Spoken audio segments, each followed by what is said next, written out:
Hello and welcome back. Tonight we're stepping into the snow, the mud and the wild to see what it truly took to survive a frontier winter as a classic American settler. If you enjoy cozy historical adventures with a touch of humor, don't forget to like this video and subscribe to the channel for more. And while you're here, leave a comment telling us, what's the one thing you'd absolutely not survive without in the wilderness? Now take a deep breath, settle in, and let's get started. If you had asked me 6 months ago where I'd be by winter, I might have said something like, comfortably settled in a fine, fertile valley, rich with opportunity and perhaps the occasional roast chicken. Instead, I find myself standing in the middle of what can only be described as a field in theory. In reality, it's an expanse of stubborn grass, the sort that looks perpetually offended by existence, and a soil that feels more like gravel with ambitions.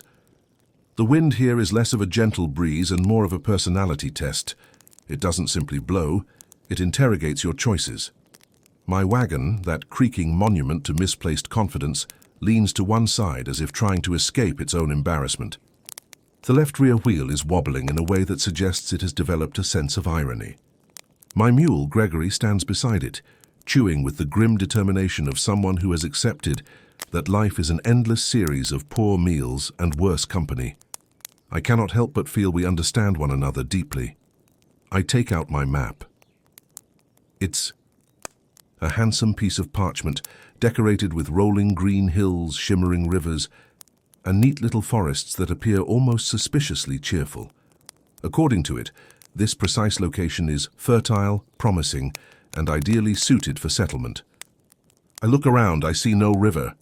The nearest tree is a mile away, listing slightly to the left as if it has been through something unspeakable. The only thing fertile here seems to be the imagination of the mapmaker. Still, I tell myself, as I often do, that it could be worse. Which is true, though only because worse is a limitless concept. I have traveled for weeks to reach this patch of wilderness, and having arrived, I find myself developing a deep respect for civilization, specifically for its roofs, chairs, and consistent lack of wolves. The journey itself was not without incident. We set off from the last settlement with enough enthusiasm to suggest we hadn't thought things through. The road, which began as a respectable dirt track, gradually dissolved into a collection of ruts, puddles, and bad decisions. I discovered, quite by accident, that a wagon wheel can indeed detach while in motion, though it's not an experience I'd recommend recreationally.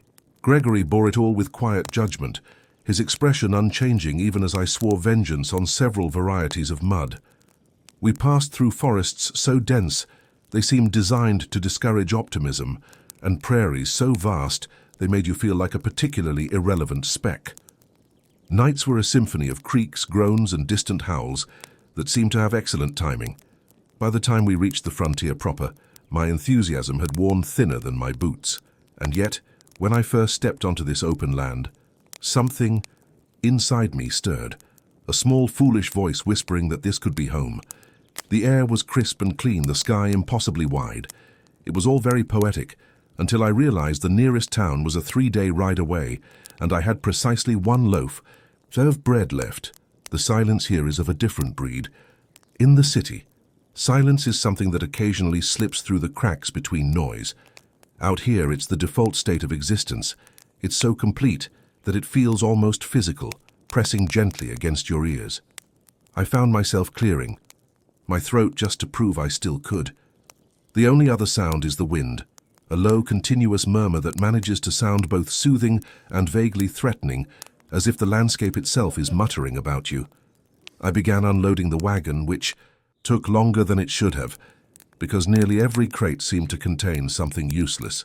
A set of tin cups, a kettle with a hole in it, 3 identical hammers, none of which are the right size, and a bag of nails that have already started to rust in solidarity.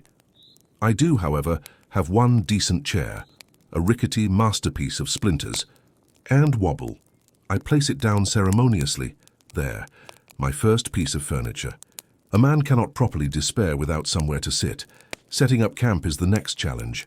I stretch a canvas tarp between 2 stakes, which promptly fall over in unison, as though performing a rehearsed routine.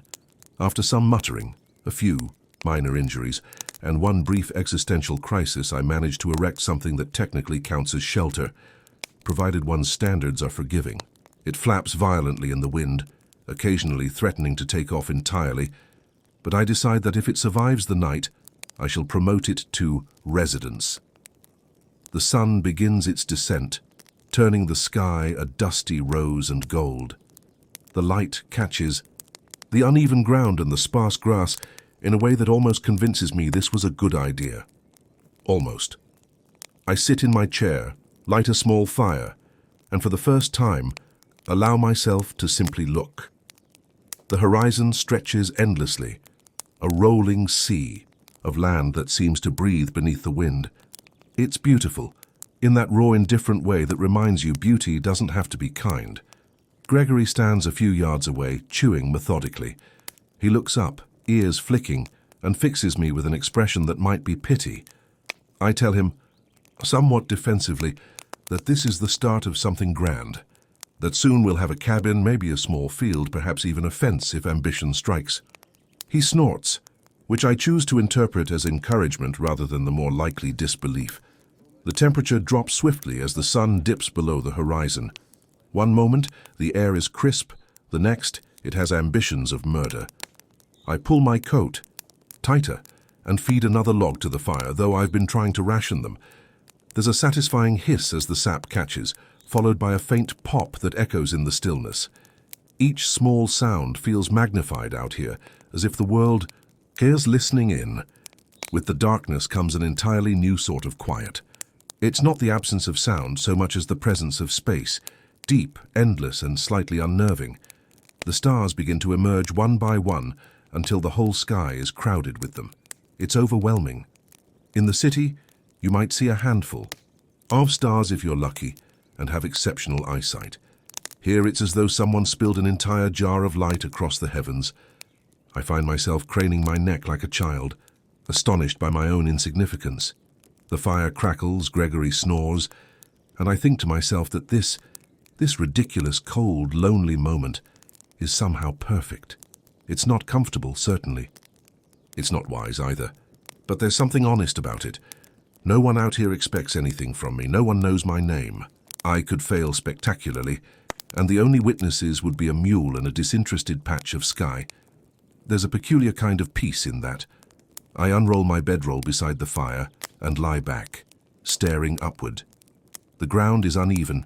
The air smells faintly of smoke and damp canvas, and I can hear some distant creature moving through the brush. It sounds large enough to be concerning, but I decide firmly that it's probably just a rabbit with ambition.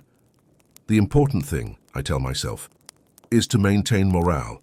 If the wilderness senses fear, it will almost certainly start charging rent. Before long, the fire begins to dwindle, its glow shrinking into embers. I debate whether to add another log. My supply is limited, and I can't help but picture future me, sitting in a snowstorm, cursing present me for this moment of indulgence. I decide to compromise and add half a log, a decision that feels both prudent and absurd. The cold creeps in, wrapping around my boots and fingers like an uninvited guest who insists they were told to make themselves comfortable.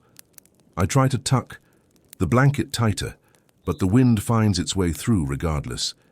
It's remarkable how air, something one generally appreciates, can become so personally offensive when motivated. Lying there, somewhere between wakefulness and exhaustion, I start thinking about how far I've come, not just in miles, but in logic. What sort of person willingly leaves behind warmth, shelter, and baked goods to pursue a dream that involves frostbite and bears? Then again, perhaps that's the point. Civilization, for all its comforts, tends to dull the edges of curiosity. Out here, every sound is a mystery, every gust of wind a reminder that you exist in a place that doesn't particularly care, whether you do or not. And strangely, that feels invigorating. Eventually, sleep begins to win. The last thing I see is the faint trail of smoke rising from the fire, curling up toward the stars. It looks fragile, almost delicate, as though the night might simply erase it. Gregory shifts nearby, his hooves thudding softly against the ground, and for a fleeting moment I imagine we might actually survive this mad venture. Morning comes quietly. The fire has died, The air is cold enough to bite, and everything I own. There's covered in a delicate layer of frost. My first thought is that I've made a terrible mistake. My second is that it's far too late to do anything about it. I rise, stretch, and take in the view once more. The endless sweep of land, the dull glint of the frozen stream, the mule chewing thoughtfully on something that was never meant to be eaten. And despite it all, despite the cold, the discomfort and the creeping suspicion that I may starve to death before spring, I feel something close to contentment. This place is wild and unforgiving, yes, but it's also honest. Every challenge is straightforward. You're cold? Find warmth. You're hungry? Find food. You're lonely? Well, good luck with that one. There's a simplicity to it that civilization rarely offers, a clarity born from necessity. I pack my few belongings back into the wagon, check the supplies and survey the ground where I'll eventually build a cabin. It's uneven, exposed, and probably cursed, but it's mine. My own small corner of the endless unknown. Gregory watches, me with his usual disinterest, flicking his tail at imaginary flies. I pat his neck and tell him we're going to make it work. He doesn't believe me, but that's all right. One of us has to. As the sun climbs, spilling light across the frost, the land begins to look almost welcoming again. The shadows retreat, the air softens, and for a brief moment, I can almost see it. The home that could be here someday. A roof that doesn't leak, a hearth that actually produces heat, maybe even a proper door if I'm feeling decadent. The thought makes me smile. Hope, I've discovered, is remarkably persistent. And so, with my breath misting in the cold and my mule sighing behind me, I pick up the first tool and set it into the earth. The wind whips past as if to say, "Good luck, you fool." And I nod politely, because I know it's right. This is the edge of nowhere. And somehow, that's exactly where I'm meant to be. By the end of my first week, I've decided the wilderness has a peculiar sense of humor. I'd assumed, quite naively, that the hardest part would be isolation. The silence, the endless horizon, the sheer indifference of it all. What I hadn't accounted for was the forest. The trees, in particular, seem to have taken a professional interest in my psychological unraveling. At first glance, they appear harmless enough, tall, stoic, faintly picturesque. But after spending several days among them, I've begun to suspect they're plotting something. They creak at night in a way that feels distinctly personal, as though holding long, whispering conferences about my general incompetence. The wind moves through them like breath, making the branches sway and sigh in what I can only describe as collective disapproval. It's difficult to feel entirely sane when you start imagining that a pine tree thinks poorly of you, but out here, sanity is more of a sliding scale. Every morning, I wake to a forest that seems slightly closer than the day before. It crowds the edges of my little clearing, tall and watchful, as if evaluating whether I'm truly worth the space I've taken. I've started referring to the one nearest my shelter as Old Miserable, because no matter where I stand, it manages to drip cold water on me from a height that suggests deliberate malice. The daily routine has begun to take shape, though it would be generous to call it routine rather than repetitive flailing with structure. I rise when the light begins to filter through the branches, dim, greenish, and almost apologetic, and start the day by coaxing the fire back to life. This takes an absurd amount of time and language unsuitable for polite company. I've learned that everything in the frontier exists in a constant state of dampness. Even the air feels soggy. It's as if the entire forest is conspiring to prevent flames out of some misplaced sense of solidarity. Once the fire is going, I turn to wood chopping, which has rapidly become the center of my existence. There's something both humiliating and meditative about it. Each swing of the axe is a reminder of my inadequacy, followed by a satisfying thud that feels like a small act of revenge. The wood naturally resists. It splinters only when it's tired of mocking me. Still, after a week of this, I've managed to create a modest pile, which I gaze at frequently for motivation, pride, and mild disbelief. In between bouts of lumberjacking, I take to exploring the forest, or rather cautiously meandering into it while pretending I'm not slightly afraid. The woods are dense and shadowed, with the kind of quiet that suggests someone is listening.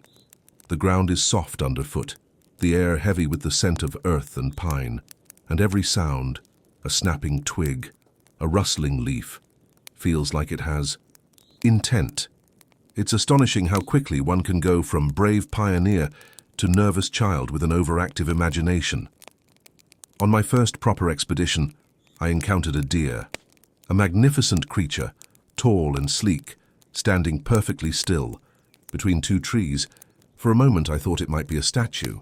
Then it blinked, turned its head, and looked at me with the calm, superior gaze of someone who's read the instruction manual for life and knows I haven't. We stared at each other for a long moment. I nodded politely. The deer, apparently, unimpressed, flicked its ears and wandered away without hurry. I could almost hear it muttering something about amateurs. Later that same day, I met the raccoon. Or rather, the raccoon met me, bursting from the underbrush with all the confidence of a minor noble returning from exile. It strutted into my camp, sniffed dismissively at my meager stew, and proceeded to rifle through my belongings with the air of an experienced auditor. When I attempted to shoo it away, it gave me a look of such profound indifference that I actually apologized. It finally left, taking one of my socks, as if to remind me who was in charge. I haven't seen it since, but I feel certain it's plotting a return, probably with friends. Not all discoveries have been amusing. Yesterday, while fetching water from the stream, I came across a paw print in the mud. Enormous. The sort of print that makes one instantly question the merits of outdoor living. I stood there for several long moments, staring at it, trying to convince myself it belonged to something entirely benign, perhaps a particularly large raccoon or a moose with foot problems. Eventually, I decided to employ the most powerful survival strategy available to man: denial. I turned around, walked briskly back to camp, and have since chosen to believe that bears are merely a myth invented by city folk to sell more traps. Evenings are the strangest. As the light fades, the forest seems to expand. The spaces between trees grow darker, the shadows deeper. The creaking begins again, wood groaning and twisting in the cold, branches shifting with a kind of slow conversation. I know it's the wind, of course, but some part of me is convinced they're gossiping about me. Occasionally there's a sharp crack from deeper within, and I pause, listening, trying to determine if it's simply a falling branch or something with claws. It's rarely comforting either way. To distract myself, I talk aloud. At first, I did it out of necessity, thinking aloud, reminding myself of tasks, muttering about tools and meals. But over time, it's become buggy social. I comment on the weather. I scold the fire. I tell Gregory, who has developed a talent for ignoring me, about my plans for the cabin. Sometimes I even narrate my day out loud, just to hear a voice, even if it's my own. It's absurd, but somehow it helps. There's something oddly soothing about the sound of one's own nonsense echoing between the trees. Gregory, for his part, remains unimpressed by the entire endeavor. He spends most of his day pretending to graze, though I'm fairly certain he's just staring into the distance, contemplating how many better owners he's known.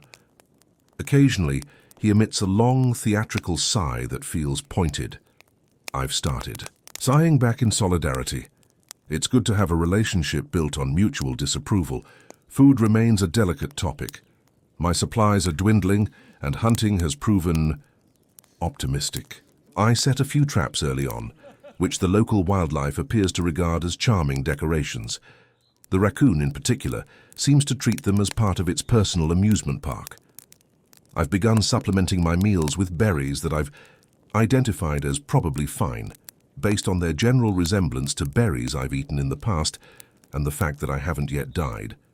The stew has become a recurring experiment, part culinary venture, part endurance test. Every bowl tastes faintly of regret, but it's warm and that's what matters. Despite the discomforts, there are moments, small, fragile ones, that make the whole ridiculous enterprise feel worthwhile. When the light filters through the trees, just right, turning the air golden green, it's hard not to be impressed. The forest, for all its mood swings, can be heartbreakingly beautiful. The river sparkles like a secret. The smell of pine lingers in the air. Even the silence has softened, as if the world has accepted my intrusion with reluctant grace. At night I sit by the fire, the forest pressing close, but no longer entirely hostile. The trees still creak, yes, but now it sounds less like mockery, and more like conversation. Old, slow, and entirely above my comprehension. The deer sometimes appear at the edge of the clearing, ghost-like in the half-light, watching without fear. Even the raccoon, that pompous little aristocrat, has returned once or twice, padding around the edge of the firelight as though inspecting his estate. Life here, I've realized, is a series of negotiations, with weather, with wood, with one's own expectations. Each day is a collection of small victories, a decent fire, an unspoiled meal, a night's sleep without something snarling nearby. I chop, I mend, I mutter. I pretend quite convincingly now that this is exactly the life I wanted, and perhaps in some strange way it is. There's a peace that comes from exhaustion, from knowing you've survived another day in a world that didn't particularly care whether you did. The forest no longer feels like an enemy, but it hasn't become a friend either. It's more like an eccentric neighbor, loud, unpredictable, occasionally threatening, but not without its charms. We're learning to coexist, the trees and I, each suspicious of the other, each slowly accepting the other's presence. I still talk aloud when the wind rises, and sometimes, just sometimes, I imagine it answers. And so the days pass. Wood chopped, fires built, stews consumed, pride wounded, spirits, somehow, intact. The forest watches, murmuring in its wooden way, and I go about my work, pretending not to notice that I've started to hum while I do it. Out here, surrounded by trees that groan and whisper and drip, I've found something that looks suspiciously like rhythm. It's not civilization exactly, but it's beginning to feel like home. There comes a moment in every frontier settler's life when one looks at the pile of firewood, the heap of tools, and the makeshift tarp that has been temporary housing for 3 increasingly damp weeks, and decides, against all available evidence, that it's time to build something proper. My moment came on a morning so cold, my breath crystallized mid-air and fell back onto my coat like powdered sugar. I'd spent the previous night convincing myself that the wind seeping through my tent was character building. By sunrise, I decided that character could wait. What I needed now was a roof that didn't flap like an exasperated ghost every time the breeze changed direction. Thus began the Great Cabin Project. The name alone promised grandeur, or at least stability. My plan was simple, though simplicity is a relative term. I would build 4 walls, a roof and a door that closed. A bold architectural vision inspired equally by necessity and the fact that my hands had gone numb. The first challenge was design. My only prior experience in construction was assembling an occasionally upright bookshelf back in civilization, an effort that ended with it collapsing under the weight of my misplaced optimism. Still, I felt confident that the same principles applied here.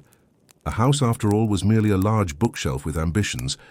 I began by pacing the clearing, gesturing vaguely at spots on the ground as though the trees might offer architectural advice. Gregory watched from a distance, chewing stoically, on something that wasn't food, radiating judgment. I muttered to myself about south-facing windows and natural ventilation, both of which sounded reassuringly professional, though I had no intention of implementing either. After a lengthy and spirited debate with myself about aesthetics versus survival, I concluded that I was firmly on the side of not dying, and the house would have to reflect that philosophy. Selecting the right location was vital. The clearing sloped slightly, offering a spectacular opportunity to watch my future home slide elegantly into the river during the spring thaw. I rejected that option. Instead, I chose a spot near the tree line, close enough for shelter, far enough to avoid being immediately crushed by a falling branch. I marked the corners in the soil with sticks and stepped back to admire my work. It looked less like the foundation of a home and more like a set of coordinates for an unmarked grave, but I was committed now. Felling trees for lumber was the next logical step, which is to say it was completely illogical but unavoidable. I selected a few sturdy pines that looked both straight and arrogant. The first swing of the axe produced an impressive thud.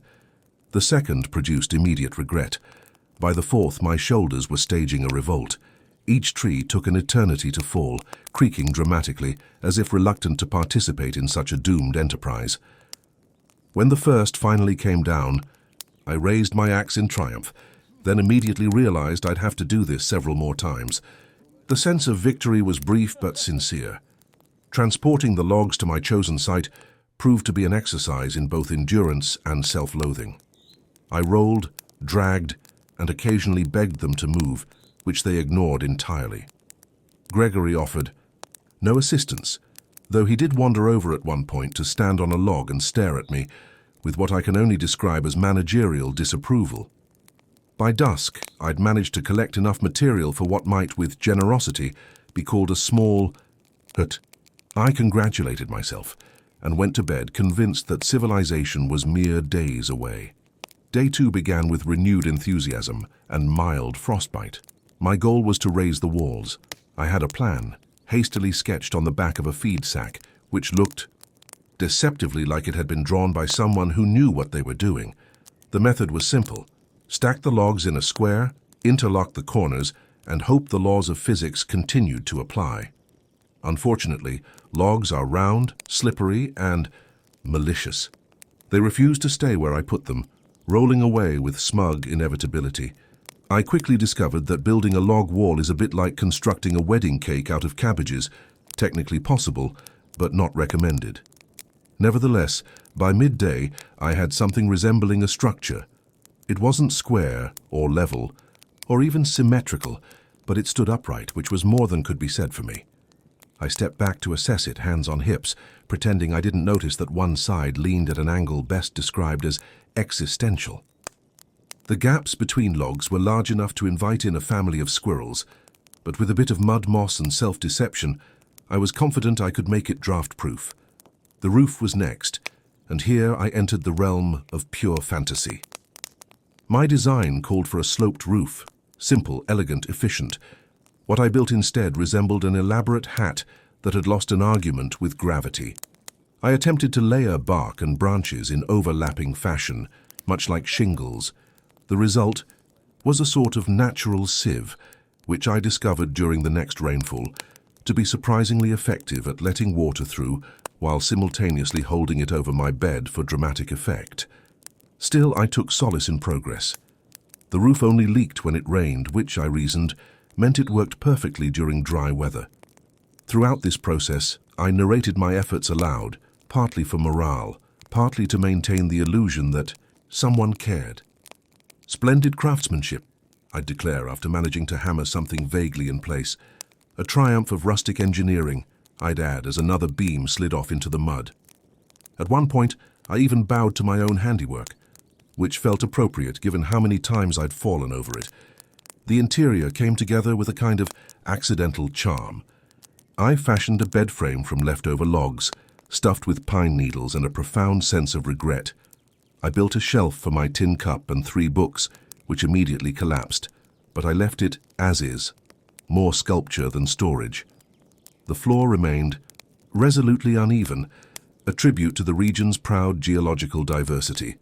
And yet, standing inside with my head brushing the low ceiling and my breath fogging in the cold, I felt something close to pride. There's a peculiar magic in watching a pile of raw wood turn into something that vaguely resembles a home. So it's like alchemy, only with more splinters and profanity. Each crooked beam and leaky seam told a story of persistence, chiefly my refusal to freeze to death in a ditch. I named the structure Fort Questionable, a nod to both its defensive potential and its overall architectural integrity. Once the walls were sealed, or rather, politely suggested as such, I lit a small fire inside. The smoke refused to exit through the hole I'd carefully cut in the roof, and instead chose to linger, filling the room with an ambiance that could only be described as smoked human. I lay there that night on my pine needle mattress, eyes stinging, chest wheezing, and felt an odd sense of triumph. I was indoors, my nose was only half frozen. Civilization, I decided, was overrated anyway. As the days went on, the cabin began to feel more and more like home, or at least less like an elaborate punishment. I developed a fondness for its flaws. The crooked door, which refused to close properly, became a kind of rustic ventilation system. The uneven roof created charming little puddles that reflected the firelight beautifully, provided one ignored the constant dripping noise. Even the drafts, which seemed to arrive from all directions at once, gave the place character. It was as if the cabin had a personality, one that didn't particularly like me, but was willing to tolerate my presence. In quieter moments, I'd sit outside with a mug of something hot and vaguely edible, looking at my creation. The logs glowed golden in the sunlight, the chimney smoke drifted lazily upward, and the forest loomed approvingly behind it, or at least less menacingly. The cabin might not have been pretty, but it stood firm against the wind, and that was enough. Out here, enough was a luxury. Building had taught me more than I expected. I learned, for instance, that every tool is designed to injure you if handled long enough. That no matter how carefully you measure, the final piece will always be 2 inches short. And that sometimes good enough isn't just acceptable, it's miraculous. I found myself admiring pioneers of old, those tireless souls who carved entire settlements out of wilderness. Of course, they probably had the advantage of knowing what they were doing, but I felt a kinship all the same. By the end of the month, I'd added a small porch, really just a plank nailed onto 2 stumps, but I called it a porch because I'd earned the right to exaggerate. Sitting there in the evenings, watching the sun dip behind the trees, I realized how absurdly attached I'd become to this crooked little box of wood.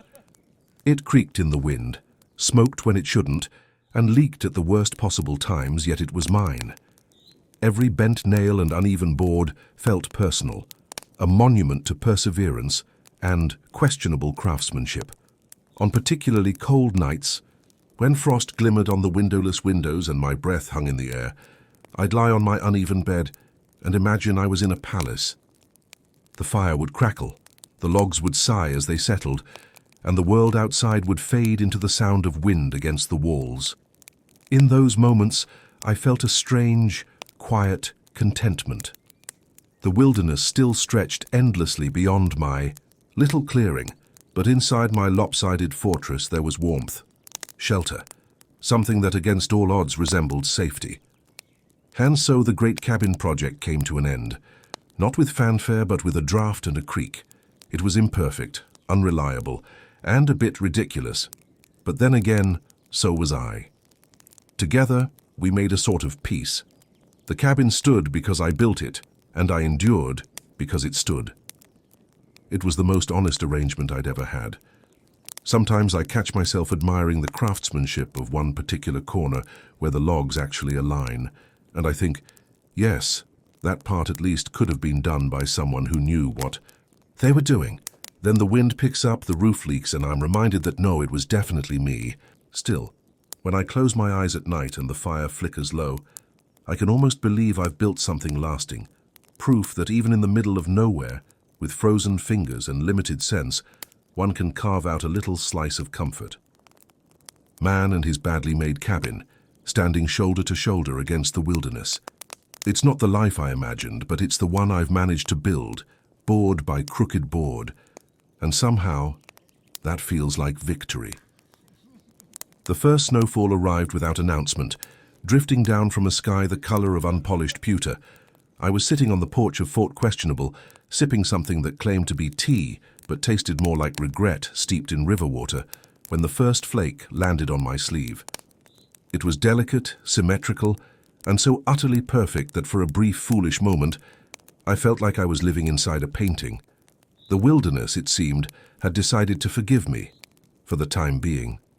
The trees stood still, the air hung, quiet, and the world began to soften under a growing layer of white. It was without question beautiful. The forest transformed before my eyes, every branch frosted, every surface gleaming. Even the cabin looked less like a collapsed beaver dam and more like something from a romantic postcard, one addressed perhaps to a person who'd made some very poor decisions, but was at least photogenic in their suffering. The snow muffled everything. The wind, the creak of the trees, even the constant muttering of my own pessimism. For the first time since I'd arrived, the world felt still, peaceful, pure. I stepped out into it, crunching through the thin, new layer with childlike awe. My footprints trailed behind me like proof that I actually existed out here. Gregory, wrapped in his usual expression of weary disdain, watched from the edge of the clearing, his breath forming elegant clouds that rose into the air like smoke. The flakes landed gently on his back, melting instantly. I felt almost poetic about it, almost. Then I made the mistake of inhaling deeply. The air, which had seemed so crisp and invigorating, turned out to be a lung-freezing vapor that immediately convinced my body I was under attack.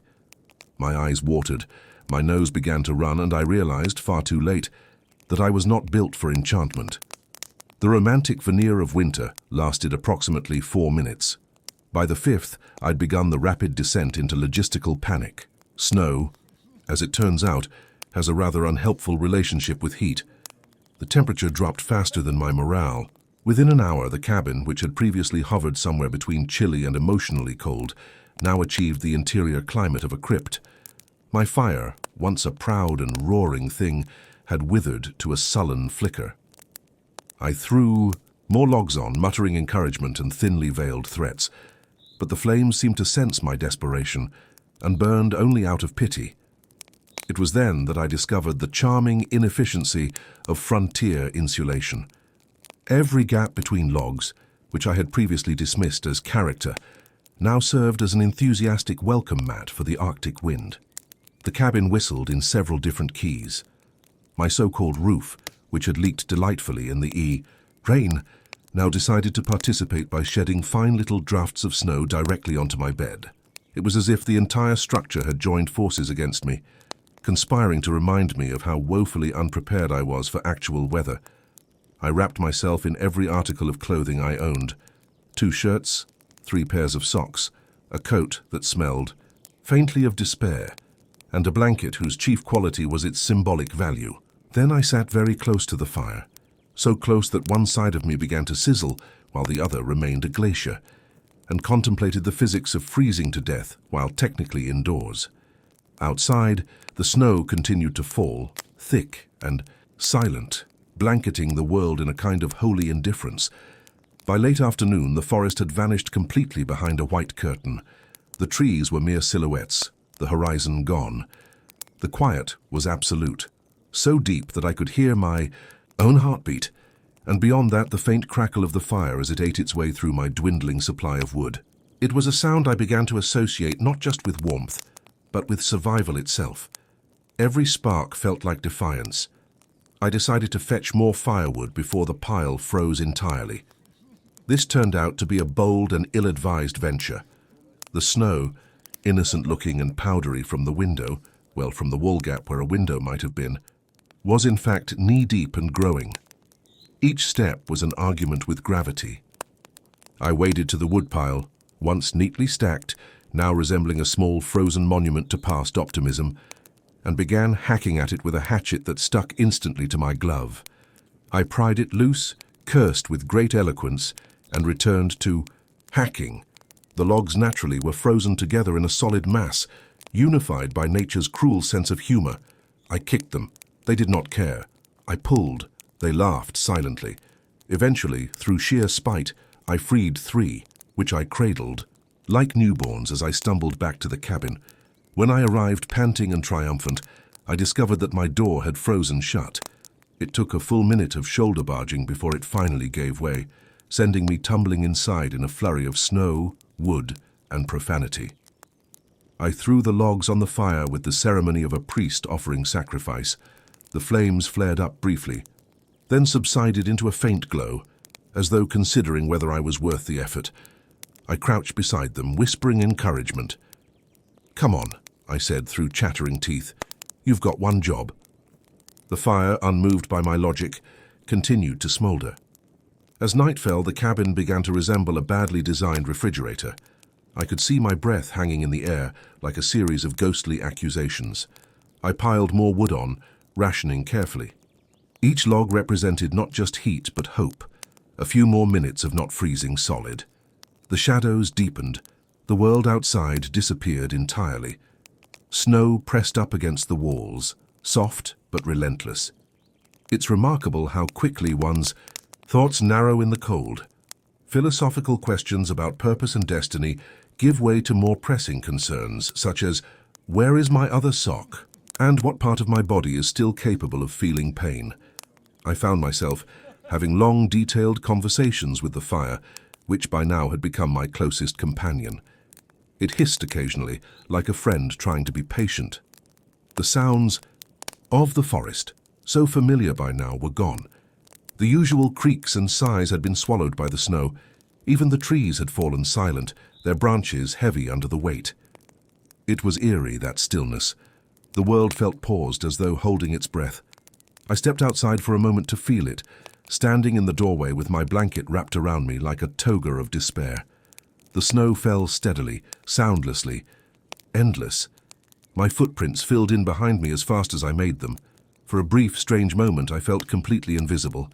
Then I remembered my toes and hurried back inside. That night, I experienced what I now refer to as the blanket crisis.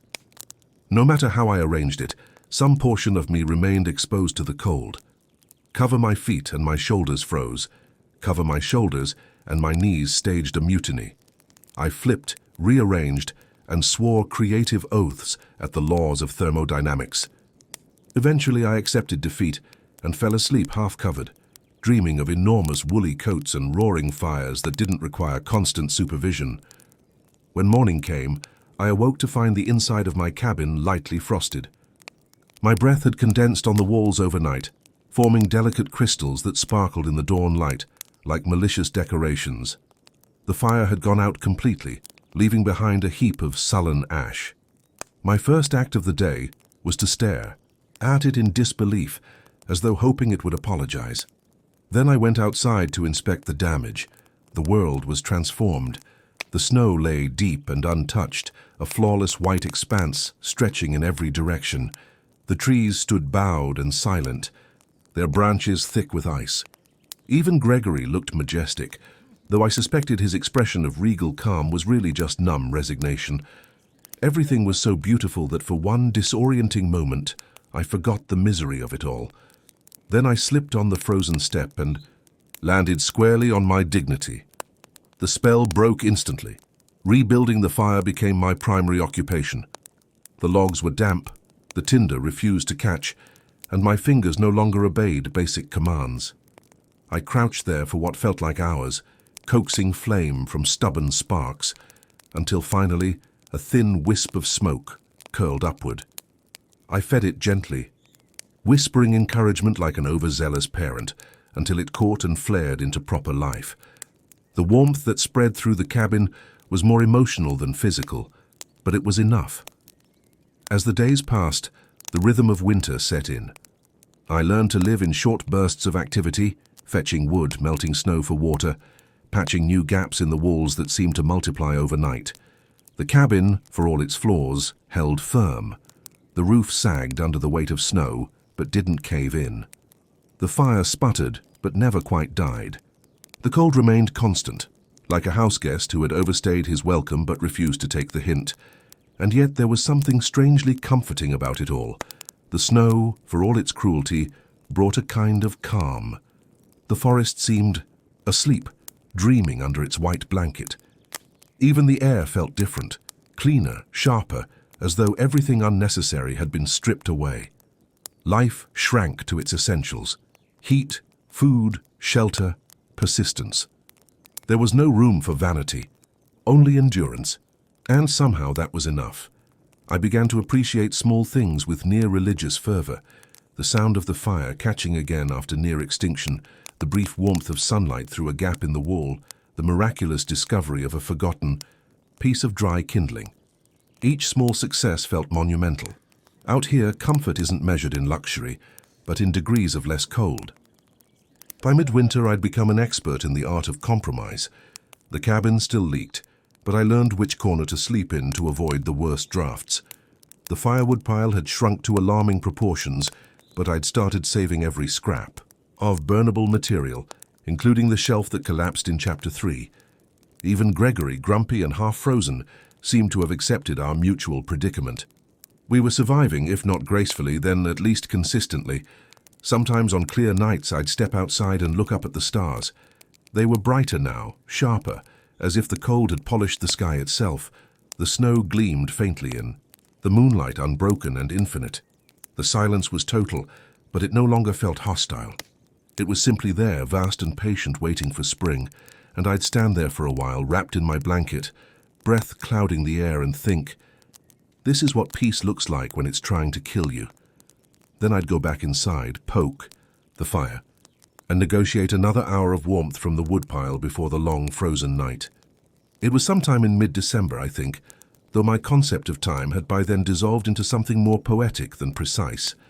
Each day bled into the next, distinguished only by subtle differences in how cold my extremities felt. There were mornings I woke up wondering if I'd been reincarnated as a block of ice. If so, I'd like to think I was at least the dignified kind, clear, well-formed, suitable for fine whiskey. The frontier, it turns out, is not for those who enjoy comfort, nor for those who enjoy toes. Still, necessity breeds innovation, or at least desperation that looks very similar, and I began to develop a series of personal techniques for the noble art of not freezing entirely to death. The first, and perhaps most crucial, was layering. I learned quickly that no single piece of clothing, however noble in its stitching, could withstand the wind that screamed down from the mountains like an insulted banshee. So I began stacking garments with the kind of reckless creativity, usually reserved for small children and avant-garde painters. At one point I counted 2 shirts, 3 coats, and a rug. Yes, a rug. It wasn't meant to be clothing, of course, but when the temperature drops low enough, the concept of fashion becomes theoretical. I cut a hole in the center, pulled it over my head, and declared myself warm by decree. The look was something between a medieval monk and an unwashed carpet salesman, but it worked more or less. There is a fine balance, I discovered, between saving firewood and saving oneself. On one hand, one must ration carefully. Wood does not grow faster simply because you glare at it. On the other, when the temperature dips to the point where your breath freezes mid-air like a ghost of poor decisions, you begin to wonder if perhaps you'd rather die warm and irresponsible. Each morning began the same way, with the ceremonial cursing of the air. Then came the search for kindling, an act that grew more desperate by the day. I'd once thought I had enough chopped wood to see me through the season. I'd been wrong, in much the same way people are wrong about quicksand being a minor concern in adult life. And so I began a new form of exercise, walking through the snow, attempting to look dignified while dragging back small, frozen logs that seemed to mock me. Each one heavier than the last, each one smugly reminding me that I was but a soft creature pretending to be rugged. By midwinter, my relationship with the woodpile had grown complex. It had stopped being a pile and started feeling more like a monument, an altar to practicality, sacrifice, and poor planning. I would sit before it some evenings, cup of lukewarm stew in hand, and whisper, "You're all I've got, you magnificent stack of future warmth." Speaking of stew, yes, cooking, if one can call it that, became another delicate art. Food supplies were not low exactly, but they were creative. The noble sack of flour had dwindled into dust and memory. The salted pork, once the pride of my provisions, had become so rigid that I considered using it as a building material. Thus began the experimental phase of frontier cuisine. One evening I attempted fishing. I spent 3 hours at the frozen stream, striking the ice like a desperate percussionist, before realizing I hadn't seen a single fish since autumn. My next attempt was hunting, which sounds heroic until one realizes it involved me standing behind a tree for 2 hours, holding a musket and quietly negotiating with a rabbit. When both pursuits failed, as they always did, I turned to foraging. Foraging, of course, being a generous term for wandering through the snow, finding nothing edible and returning home with a philosophical air of acceptance. In the end, I began inventing meals that would make any respectable grandmother disown me. There was the stew of questionably edible roots, a dish that could best be described as texturally challenging. There was smoky snow soup, a culinary masterpiece consisting of melted snow, 2 turnip slices, and a faint, sense of hope. And then there was fried flour paste, which, if one squinted and was generous, might have been called a pancake in a different life. But in the depths of winter, one's standards evolve.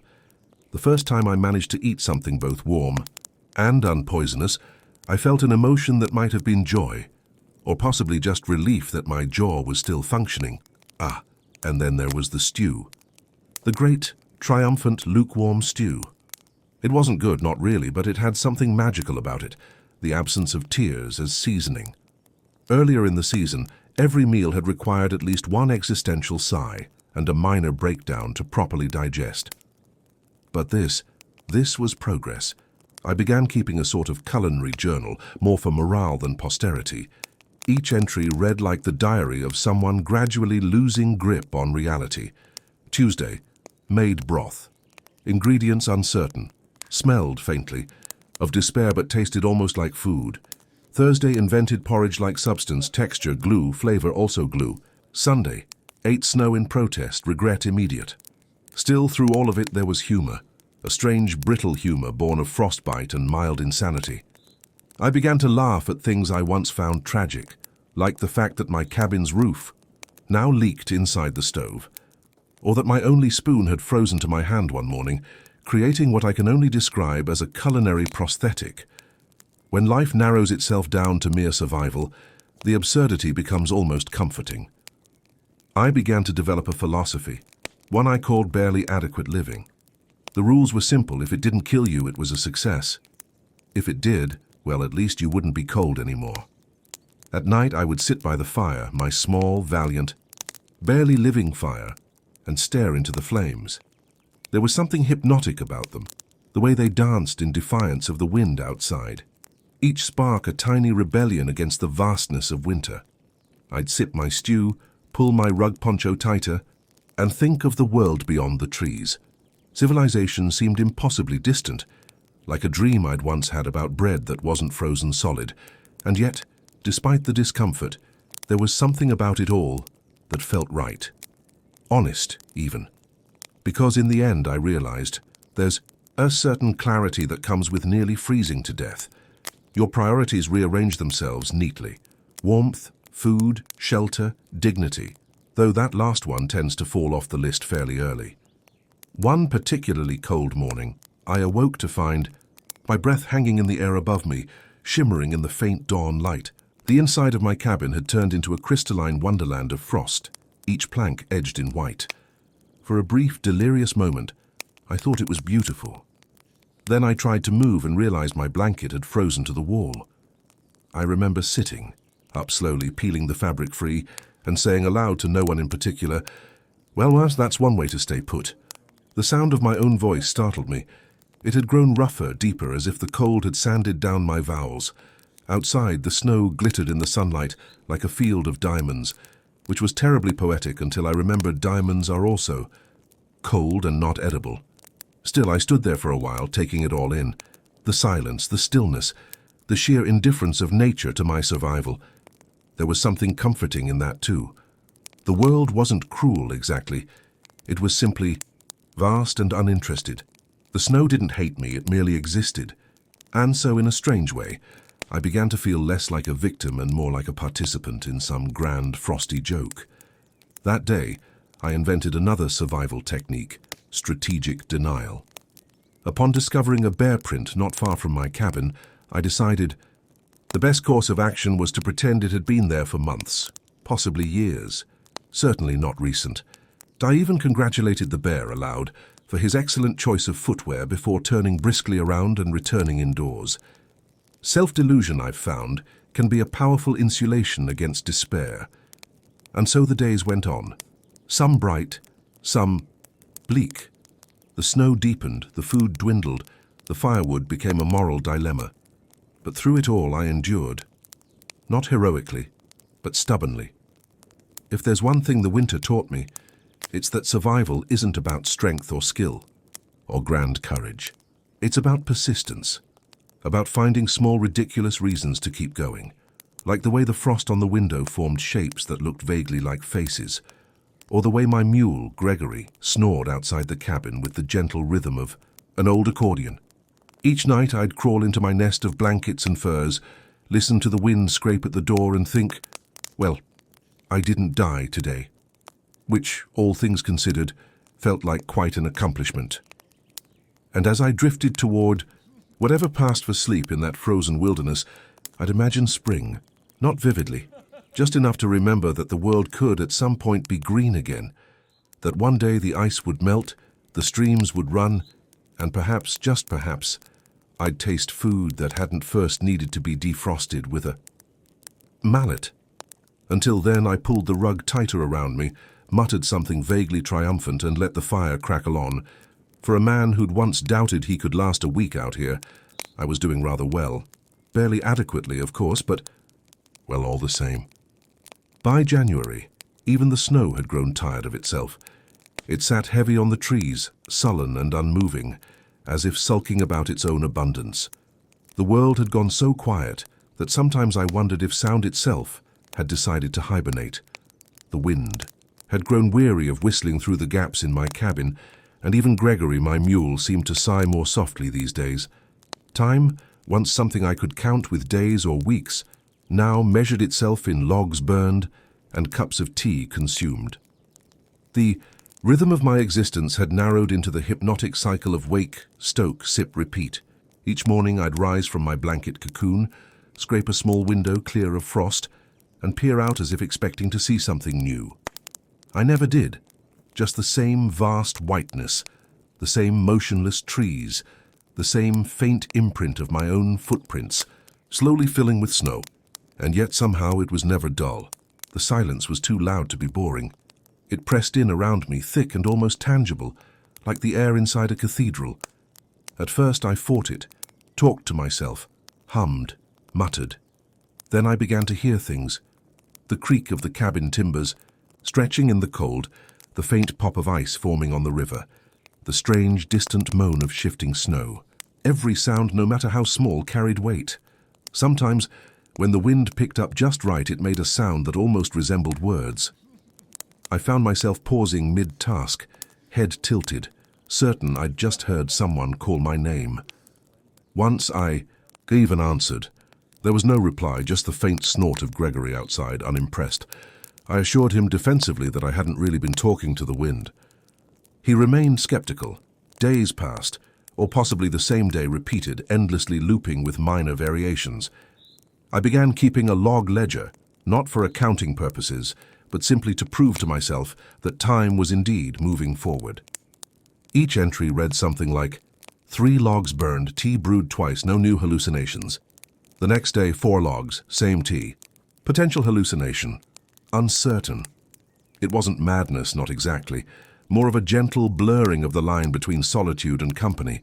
After all, when one spends weeks speaking aloud only to oneself, one's kettle begins to develop quite the personality.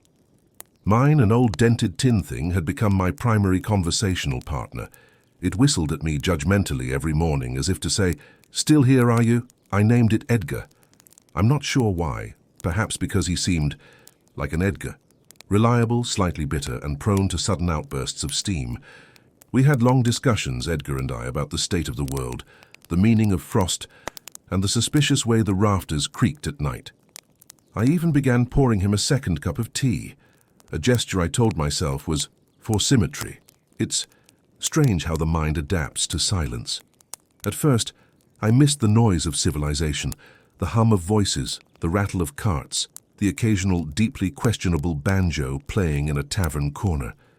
But as the weeks stretched on, I began to feel that the absence of sound had its own kind of music. The crackle of the fire became percussion, the wind a low melody, and my own heartbeat the steady rhythm that tied it all together. Occasionally, when the fire burned low and the night pressed close, I'd think I heard something outside. A crunch in the snow, perhaps. A soft thud. I'd reach for my rifle, heart thudding, only to realize it was probably just Gregory adjusting his position, or possibly an overly assertive snowdrift. Still, I'd listen for a long time afterward, the silence wrapping around me like a blanket. Too heavy to move beneath. One night I woke to a peculiar sound, faint tapping, rhythmic, deliberate. My heart leapt. I sat upright, listening, Tap, tap, pause, tap. It continued for several minutes before I gathered enough courage to investigate. I pulled on my rug coat, grabbed a lantern, and stepped outside into the freezing darkness. The moonlight made everything silver, unreal. The sound stopped. I waited, breath visible in the air like small ghosts escaping my mouth. Nothing. Then, faintly from above, drip. Water.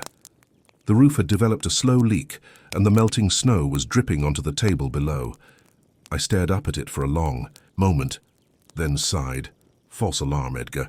Still, I couldn't help but feel the cabin itself had a sense of humor. It groaned and popped in the cold like an old man telling stories, occasionally dropping a puff of snow through the roof at the most dramatic possible moments.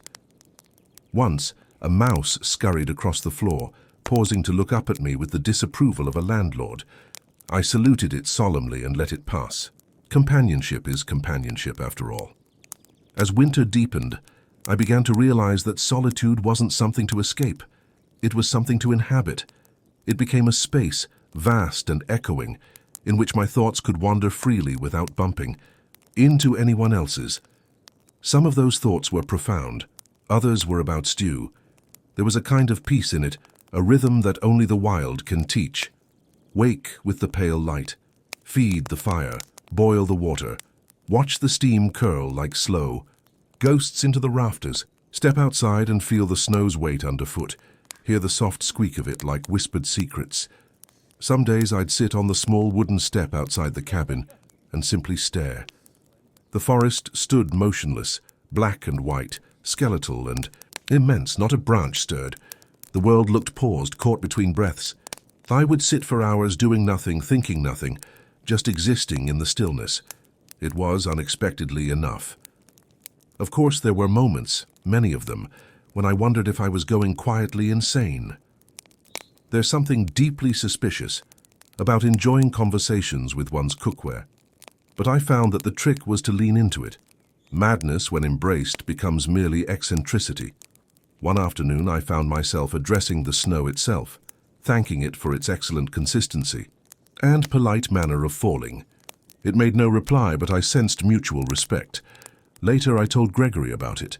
He blinked twice, farted meaningfully, and returned to chewing on something wooden. I took that as approval. The nights were the hardest, long stretches of darkness. That seemed to last entire lifetimes. I would lie awake staring at the ceiling, tracing the shadows cast by the firelight. The logs popped occasionally, startlingly loud in the quiet. Outside, the forest loomed so vast, so utterly indifferent. There's a peculiar comfort in that kind of insignificance.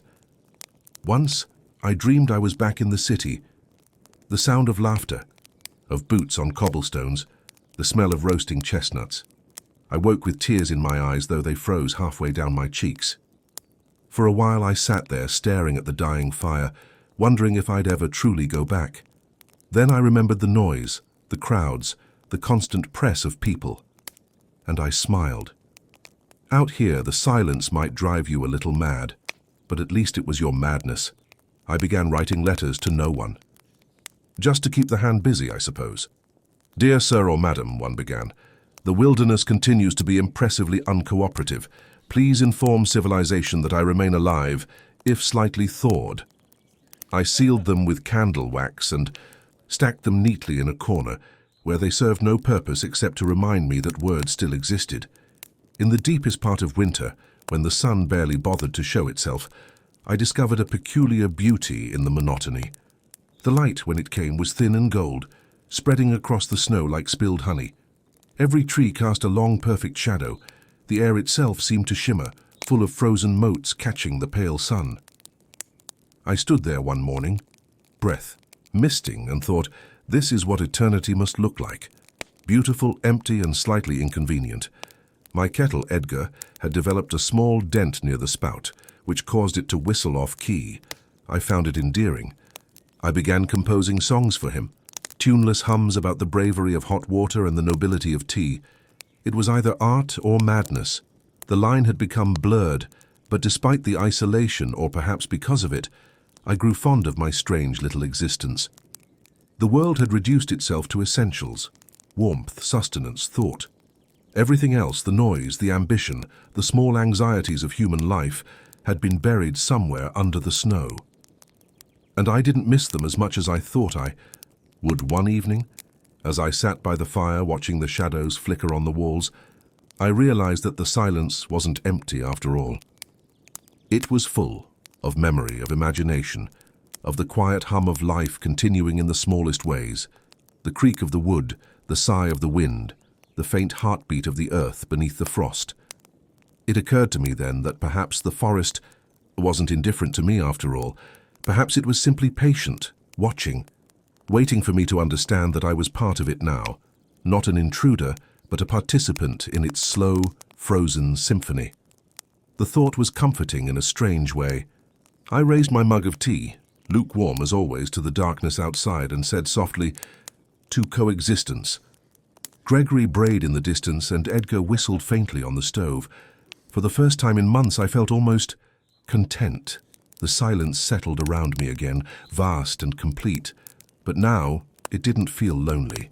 It felt alive. And I sat there for a long time listening, not for voices or footsteps or signs of the world I'd left behind, but for the simple, steady rhythm of existence itself. The breath of wind, the whisper of snow, the quiet pulse of survival. It wasn't civilization. It wasn't comfort. But it was life in its rawest, most absurdly beautiful form. And somewhere between the madness and the tea, I decided I quite liked it that way. It was during one of those mornings when the snow had settled into a solid, unbroken sheet that I first noticed the visitors. At least, I think they were visitors. It's difficult to be certain when one spends months speaking primarily to a kettle, the occasional mule, and the creaking timbers of a cabin that judges you silently. Still, there they were, or something, pressing against the edge of my consciousness like a faint itch I couldn't quite scratch. I first became aware of them through movement. Not loud or aggressive, merely subtle. The kind of subtle movement that makes a person question whether they're alert or simply hallucinating.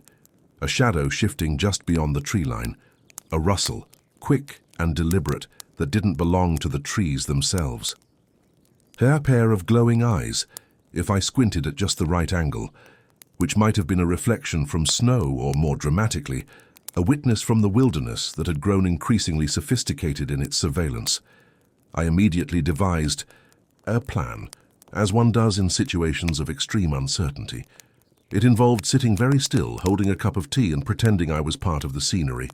A classic freeze and hope they mistake you for a particularly crooked log maneuver.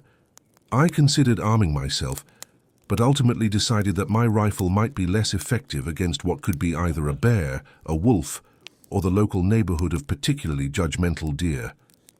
I went with diplomacy. The first visitor, as it turned out, was a deer.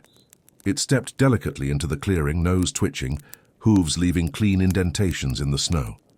It regarded me with a kind of aristocratic disinterest that only deer seem capable of. I returned the look as best I could, though my facial muscles had atrophied slightly from months of cold-induced expressionlessness. The deer blinked slowly, turned and walked away, leaving me to consider the subtle nuances of frontier diplomacy. This encounter emboldened me.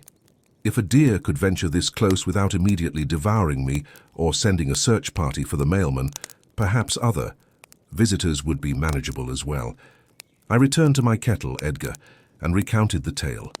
He whistled with a sort of brittle approval. We were, it seemed, making progress in social integration. The second visitor arrived at dusk, unannounced and entirely undeterred by the snow. A raccoon, clearly self-assured, padded into the clearing with the composure of a duke inspecting his estates. He examined the cabin, paused to sniff at the door, and then, with the slightest flick of his tail, indicated his judgment of my architectural skills. I felt the shame deeply. The cabin, in the raccoon's eyes, was barely fit for even temporary occupancy. Yet somehow he stayed, circling my fire, examining my stove, and occasionally glancing back as though to remind me that civility still applied even in wilderness conditions. I tried to communicate, explaining that the cabin was a work in progress, but the raccoon blinked and continued his inspection. utterly unmoved by my explanations. We ate our respective dinners in mutual silence, he with the air of entitlement, I with a lukewarm stew that would have provoked faint outrage in any competent chef. It was, in its own way, a diplomatic success. The third visitor, however, tested the limits of my composure. One morning I stepped outside to survey the snow-covered landscape, and there, imprinted sharply into the fresh powder, were tracks far larger than any deer or raccoon. A bear, or something that had chosen to pose as a bear. My immediate reaction was denial, of course, the first line of defense I had honed over weeks of frontier living. Surely it had been an overzealous fox, or perhaps a very large and ambitious rabbit, absolutely not a bear. I told Edgar about it. He whistled a sharp, condescending note. "Very well," I said aloud. "You're the authority here. We'll pretend it's a rabbit that could crush a small shed, but a rabbit nonetheless." This seemed to satisfy him. Gregory, the mule, remained stoically unimpressed, though I could see the faint twitch in his left ear that suggested mild judgment. With my visitors established, I began a careful study of frontier social protocols. Deer are polite, distant, and inherently disapproving. Raccoons are self-assured and demand respect without offering any in return. Bears, or hypothetical bears, are excellent at instilling existential dread while remaining inscrutable. I made notes, sketched diagrams in the frost on the cabin windows, and tried to establish routines that would minimize conflict. It soon became apparent that these creatures were not mere intruders. They were participants in my daily rhythm. I adjusted my firewood hauling to avoid the deer's grazing areas. I stored my stew out of reach from the raccoon, who had developed a disturbing talent for opening doors, and I began a gentle ritual of bowing slightly when I walked past the hypothetical bear prints, just in case. Hunting and fishing took on a new dimension in light of these observers. One morning, I attempted to catch a fish beneath the ice. The raccoon watched, perched on a log, like a disapproving professor. I struck the ice with a sharpened stick, splashed water across my boots, and produced exactly 0 fish. The raccoon twitched his tail as if to say, "I expected this," and I could only bow my head in agreement. Meals became exercises in diplomacy as well. I left small offerings of stew outside the cabin for the raccoon, though I could not determine whether it appreciated them or merely accepted them with aristocratic indifference. The deer wandered closer, unperturbed by my presence, and I learned that a steady gaze combined with polite murmuring could deter them from stepping on the more fragile parts of my garden. Bears, meanwhile, remained hypothetical, but their presence informed all of my movements. It was during this period that I began to notice something extraordinary. The silence of winter had in some way amplified the voices of these visitors. Every rustle of snow, every crack of ice, every shuffle of paws or hooves became a form of conversation, if only one listened closely. And listen I did. I began to anticipate their movements, to interpret the subtle shifts in the raccoon's posture, or the precise angle of a deer's ear twitch. Each day became a study in communication, patience, and survival. Nightfall, of course, introduced a new set of complications. Shadows grew long and distorted, turning familiar shapes into something uncanny. I would lie awake, listening to the wind, the creaking cabin, and the occasional whisper of paws on snow, straining to determine whether a visitor had arrived, or whether my imagination was staging yet another elaborate prank. Hallucinations were a constant temptation. On some evenings I was convinced the raccoon had spoken. On others the deer's eyes seemed to follow me across the clearing, judging not just my architectural skills, but my life choices in general. Once I was certain that a squirrel had recited an entire poem, though I later determined it was probably just the wind through the trees. Still, I embraced the ambiguity. If one could not distinguish reality from imagination in the wilderness, then perhaps it was better to assume that the visitors were both real and unreal simultaneously. It made life more interesting. It also gave me someone to discuss the quality of my firewood with. The beauty of this arrangement, of course, lay in the lessons it taught about resilience. I began to understand that survival was not merely a matter of warmth or sustenance, but of engagement with one's environment, however eccentric it might be. Observing the subtle personalities of my visitors sharpened my senses, honed my judgment, and occasionally provided entertainment sufficient to replace breakfast. By February, I had developed a curious fondness for this strange menagerie. The deer's quiet dignity reminded me that patience is a virtue. The raccoon's haughty confidence taught me the importance of self-respect. The hypothetical bear, or whatever it was, served as a cautionary tale, a reminder that humility can be the difference between life and a very unpleasant sort of demise. I began to compose mental narratives about them, small stories in which each visitor played a starring role. The deer, a noble judge of the land; the raccoon, a cunning trickster; the bear, an invisible overlord, silently approving or condemning my every action. I imagined them conversing in secret, perhaps laughing at my efforts to maintain order in my tiny, frostbitten dominion. Evenings became theatre. I would perform minor routines, stoking the fire, stirring stew, repairing the leaky roof, while the visitors watched, entirely indifferent. Their presence lent my actions significance. It mattered in some inexplicable way that I was observed, evaluated, and occasionally tolerated.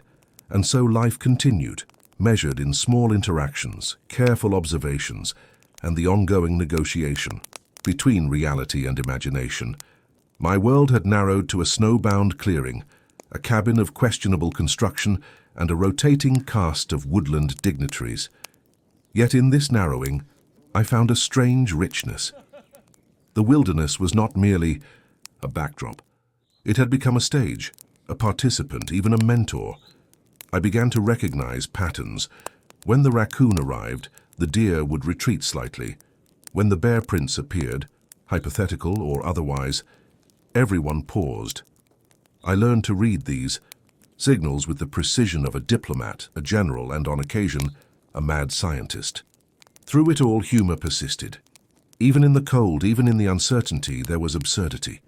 The raccoon, perched arrogantly on my firewood pile, regarding me as if I were a servant whose only purpose was to chop wood for him, never failed to elicit a quiet laugh.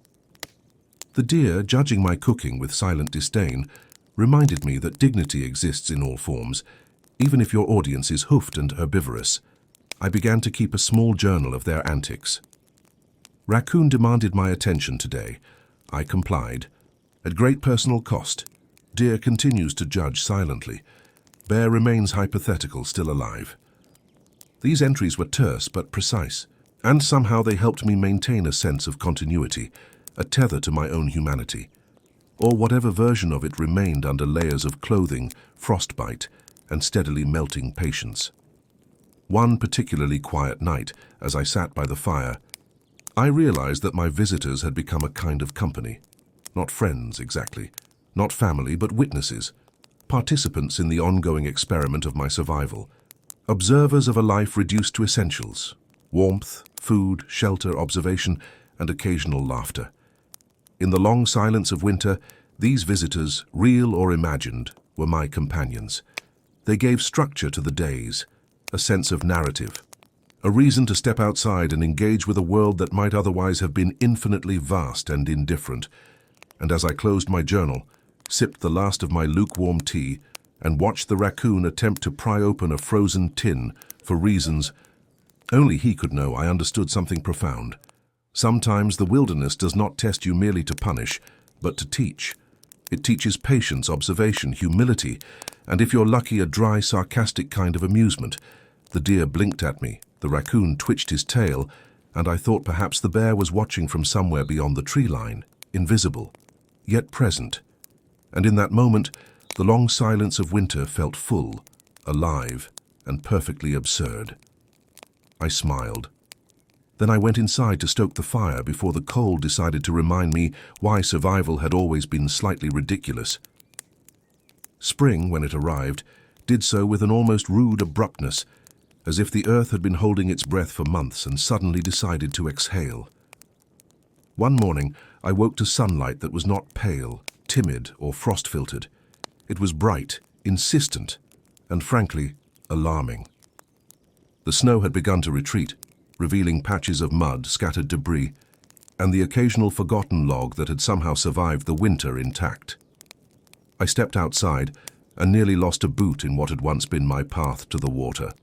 The snowmelt was generous but chaotic, carving small rivers through my yard, turning my once-ordered clearing into something resembling a marsh, though admittedly one of great aesthetic charm if one squinted and ignored the mud. The deer returned cautiously, measuring the terrain as if to say, "You've survived, but so have you made a mess."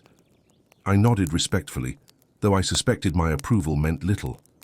The raccoon, undeterred by the thaw, strutted around with the air of a lord surveying the aftermath of a siege. He inspected my cabin critically, tapped at the leaky roof and even considered gnawing at the corner post, though I think he hesitated, recognizing that the structural integrity was probably too precarious to warrant attention. I took a deep breath, shivering only slightly, not from cold, but from the overwhelming sense of accumulated winter, and the knowledge that spring, despite its beauty, brought with it a series of challenges that would test the limits of my ingenuity. The first task, as always, was a reckoning with what had survived. Firewood had become less a monument and more a slippery, mold-spotted heap. The stove, though technically still functional, had accumulated frost, soot, and the odd half-frozen pancake that I had abandoned one particularly ambitious morning. I inspected each item with a critical eye, tossing some, salvaging others, and silently thanking myself for any measure of foresight that had not completely abandoned me during the depths of January. Clothing required attention as well. Layers of frozen fabric had become stiff, almost permanent, forming shapes that could be used in abstract art or emergency insulation. I peeled myself free from the more cumbersome garments, shook them out and assessed damage. Some coats were ruined. My rug poncho tragically had suffered irreparable frost tears, though I admit a small pang of nostalgia at its absence. There is a strange intimacy that forms between a person and the items that preserve them from hypothermia. Food supplies demanded a similar review. What I had eaten through the winter had not been memorable for taste, but rather for the stories and memories of survival it generated. The stew pots contained traces of last week's fare. The flour had turned into an undifferentiated powder with surprising resilience, and a few cans, despite my best care, bore the indelible patina of frost, rust, and general indifference. I shook my head, amused. One could write volumes on the philosophy of barely edible provisions. The visitors were, of course, unimpressed with these domestic reorganizations. The deer, cautiously inquisitive, wandered near enough to sniff the remnants of my winter food experiments. The raccoon inspected the soggy firewood with the air of someone who had, in his mind, designed better solutions and expected them to be implemented post-haste. And somewhere, perhaps just beyond the tree line, the bear, always the unseen arbiter, left traces that reminded me survival, while absurdly entertaining, still required vigilance. With the snow melting, new life emerged cautiously. Small plants tentatively pushed through the thawing ground. Birds, long absent from my sight, returned with tentative chirps that made me question whether I had imagined them before or merely forgotten the sound of civilization. The wind had lost some of its ferocity, though it still retained enough bite to remind me that winter's lessons were not so easily forgotten. I began preparations for more permanent improvements to my cabin. The roof needed attention. The walls, battered by snow and ice, required shoring. I set about collecting logs, chopping, measuring, and occasionally muttering to myself about the poor judgment that had led me to believe I could build a winter-worthy shelter with limited skill and a mule who had opinions. Still, the rhythm was comforting. Winter had taught me patience, observation, and the subtle art of improvisation. Spring required the same, but with additional challenges: mud, pests, and the occasional unexpected encounter with lingering ice patches that transformed casual walking into a test of balance and dignity. Meals began to regain a sense of creativity, though one tempered by the need to use resources sparingly. Roots and wild greens emerged as early offerings from the thawing ground. I experimented cautiously, thankful that my stomach had hardened over the winter into something resilient, if not refined. Stews became more varied, baked items slightly more ambitious, and each meal, no matter how humble, felt triumphant. Even the raccoon paused long enough to acknowledge with a respectful nod that I might be recovering some sense of culinary competence. The deer, of course, remained aristocratic in demeanor. I suspected he judged my choice of clothing, my cabin architecture, and my general lack of gardening prowess with equal disdain. Still, there was mutual understanding. I would survive, they would observe, and together we maintained a sort of frontier etiquette that sustained morale in the absence of society. As the days lengthened, I also undertook a subtle inspection of myself. Winter had left traces, both tangible and otherwise. Frostbite had retreated, leaving scars and a peculiar stiffness in my fingers and nose. My hair had grown long, as had my beard, lending me a distinguished, if slightly disheveled air. I regarded my reflection in a puddle, more mud than water, and concluded that survival had given me both humility and authority. Not the authority of kings, but of someone who had endured months of isolation, snow, and judgmental wildlife, and remained alive. There was reflection, too. I thought of the days spent in silence, the nights punctuated by the whisper of wind through the cabin timbers, the conversations with Edgar, and the occasional imaginary or very real visitor. I realized that my understanding of solitude had deepened. Winter had stripped away trivialities, exposing the essentials, the fire, the food, the rhythm of day and night, the beauty of insignificance, and the quiet joy of absurdity. And so I prepared for spring with a measured sense of optimism, tempered by hard-won experience. The snow would continue to melt, revealing both opportunities and challenges. Mud would claim pathways, streams would swell unpredictably. The forest, patient and indifferent, would resume its role as teacher and observer. Yet there was also renewal. I saw signs of life returning, subtle and persistent. Small buds on trees, the first brave insects, the distant chatter of birds, all reminders that survival is never static. Life continues, and resilience honed through hardship meets it with readiness. I began clearing pathways, moving debris and fortifying my cabin. Each task, though simple, carried weight. The labor was physical but also meditative. My body had grown accustomed to exertion, my mind to focus. I noticed details, the way the sunlight caught melting icicles, the sound of water rushing beneath, newly freed ice, the patterns in the mud left by returning creatures, and for the first time in months I felt both part of the wilderness and sufficiently master of my immediate domain to act without fear of complete disaster. Visitors continued their roles. The deer remained distant but increasingly tolerant, the raccoon more daring, exploring every nook, and the bear, or whatever trace it left, remained an ever-present reminder that life, though manageable, could still surprise. My interactions, once tinged with panic, now carried an undercurrent of amusement and respect. I had learned the language of observation, the subtle art of coexistence. Spring also brought introspection. I considered what I had learned from months of isolation, the absurdities endured, and the skills acquired. Survival was rarely heroic. It was incremental, punctuated by small victories. A successful meal, a fire maintained through a blizzard, a log moved without injury, a day in which the heart rate remained steady and the hands unbroken. These were the victories that mattered, quietly celebrated in the solitude of snowbound existence. Humor remained indispensable. I laughed at my own missteps, at the stubbornness of nature, and at the incongruity of civilization's absence.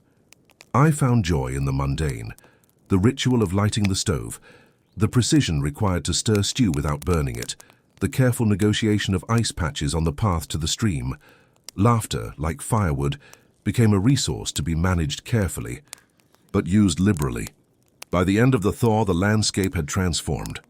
Mud replaced snow, streams ran freely, and the first tentative blooms emerged. I stood in the clearing surveying the changes and felt a mixture of pride, relief, and disbelief. I had survived the winter, not perfectly, not without suffering. But I had endured, and in that endurance there was a quiet triumph. I considered the journey ahead.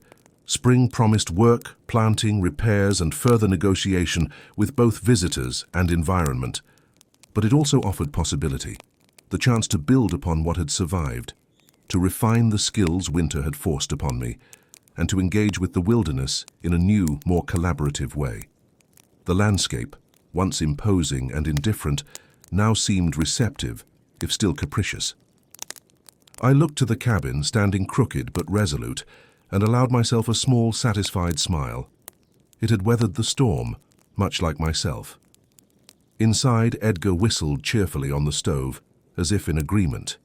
Gregory brayed from his corner, asserting his continued skeptical presence. The deer grazed at the edge of the clearing, the raccoon prowled confidently, and somewhere the bear remained a reminder of the wilderness's inscrutable authority. Spring had arrived. Winter, with all its trials, absurdities, and lessons, was behind me. I had survived the cold, the isolation, and the quiet, judgmental scrutiny of nature.